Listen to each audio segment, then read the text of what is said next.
मित्रांनो, समर्थ हा चित्रपट पाहिल्यानंतर माझ्या मनात पहिला प्रश्न आला तो म्हणजे हा चित्रपट खरंच पाहावा का?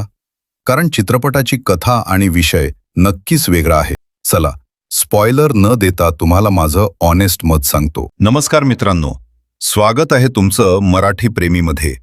आज आपण बोलणार आहोत 14 ऑगस्ट 2026 रोजी रिलीज झालेल्या समर्थ या मराठी चित्रपटाबद्दल. या चित्रपटाचं दिग्दर्शन योगेश फुलफागर यांनी केलं आहे आणि प्रमुख भूमिकांमध्ये आहेत भूषण प्रधान, पुष्कराज चिरपुटकर, शर्वरी जमेनीस आणि हार्दिक जोशी. तर चला, सर्वात आधी जाणून घेऊया चित्रपटाची कथा. समर्थची कथा एका तरुण सिव्हिल इंजिनियर भोवती फिरते. सुरुवातीला त्याचं आयुष्य अगदी सामान्य पद्धतीनं सुरू असतं, पण अचानक त्याच्या आयुष्यात काही अशा घटना घडतात ज्यामुळे त्याला आपल्या भूतकाळाकडे आणि स्वतःच्या विचारांकडे पुन्हा एकदा पाहावं लागतं. आणि इथून सुरू होतो त्याचा स्वतःला शोधण्याचा प्रवास. चित्रपटामध्ये श्रद्धा, विश्वास, कुटुंब आणि आयुष्याकडे पाहण्याचा दृष्टिकोन हे मुद्दे मांडले आहेत. मला या कथेची सर्वात चांगली गोष्ट वाटली ती म्हणजे आध्यात्मिक विचारांना आजच्या काळातील एका तरुणाच्या आयुष्याशी जोडण्याचा प्रयत्न.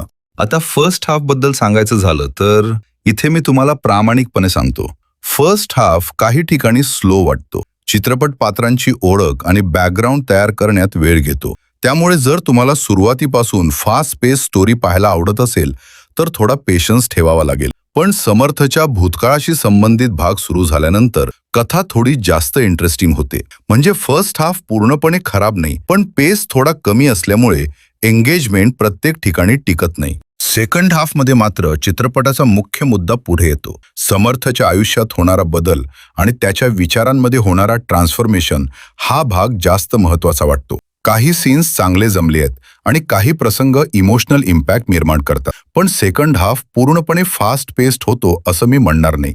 काही ठिकाणी कथा पुन्हा थोडी स्लो होते आणि त्यामुळे तुम्हाला वाटू शकतं की हा भाग आणखी टाईट करता आला असता. म्हणून सेकंड हाफ पहिल्यापेक्षा बेटर आहे, पण पूर्णपणे ग्रिपिंग नाही. आता अभिनयाकडे येऊया.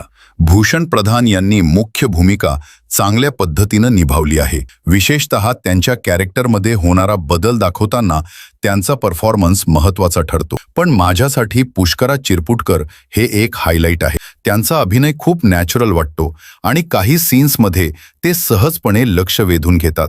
शर्वरी जमेनीस यांनीही आपली भूमिका चांगली निभावली आहे. तर हार्दिक जोशी यांचा परफॉर्मन्स ठीक आहे. सपोर्टिंग कास्टनेही कथेला चांगली साथ दिली आहे.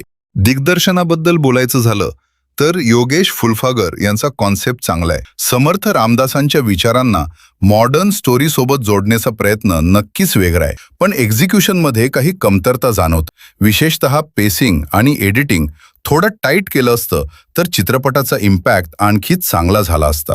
चित्रपटाची लेंथ आहे 2 तास 2 मिनिटे. म्हणजे फार मोठा चित्रपट नाही, पण काही स्लो पोर्शन्समुळे काही वेळा रन टाइम थोडा जास्त असल्यासारखा फील होतो.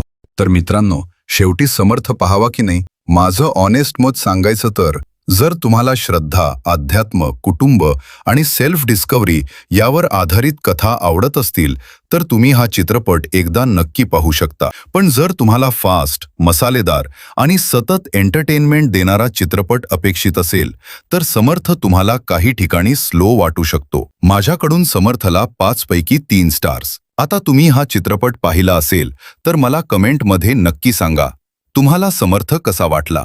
आणि अशाच ऑनेस्ट मराठी मूव्ही रिव्ह्यूजसाठी मराठी प्रेमीला सबस्क्राईब करा.